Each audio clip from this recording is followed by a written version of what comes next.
Ladies and gentlemen, boys and girls, it's your boy, Jerron Rice, founder and CEO of Magathy Payments. Came back to do a part two for the merchant services account structure video that we just posted to offer a little bit more clarification. There was something that I said in regards to your account structure.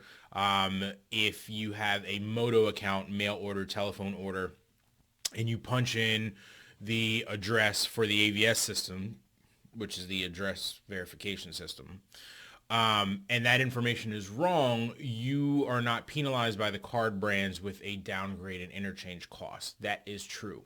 However, if it's an e-commerce transaction, whether you're structured for Moto or e-commerce, and the person puts in their information and it happens to be wrong, it fails the address verification service, and you still ship those goods, there's a possibility that you're going to be liable for a chargeback down the road if that turns out to be a fraudulent transaction. So again, when it comes to e-commerce and selling of goods, if someone comes to your website and puts in payment information, you should have a setting to protect you in the event that the address verification fails. And I mentioned before that gateway settings allow you to tinker them so that, if you're keying it in yourself and you got their information over the phone and, the AVS fails, that the transaction goes through. But if it's passively set up on your end so that they're the ones doing the work and punching in the information, you may want to have it set in a way that it'll decline if the AVS fails, so that you're not liable for a chargeback, because the burden of proof is on you. If you have it set up and it is a fraudulent transaction and they don't know the person's correct billing address, you need to have something in place to stop that transaction from going through. The same is true if they know the billing address, right? So they put the billing address in and the billing address passes the AVS system, meaning it's accurate, but they have a different shipping address.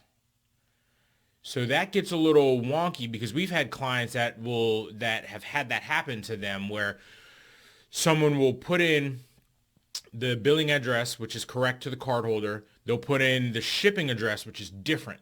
And the shipping address is either a fraudulent address or a freight forwarding service, where the transaction goes through, the goods are shipped to that address, it gets to a freight forwarding service, and then it's forwarded somewhere else where they have no record of it. And the only way you can figure out where freight forwarding is going is with a court order. And then when it turns out that that was a fraudulent transaction, the merchant is liable to pay back the actual cardholder, and they've lost those goods that they've shipped. So just to, again, clarify on that, if the AVS information is wrong, you're not going to get hit with additional interchange downgrades if your account is set up properly, but it will leave you open for a chargeback down the road if it turns out to be a fraudulent transaction. So depending on how you're set up, you definitely want to consider that. So again, hope that information was helpful. If you'd like some more information or want to reach out to us, you can always give us a call, 855-MAGATHY, 855-624-6849, or visit us at magathy.biz. Hope you enjoyed the information. Catch you guys in the next one.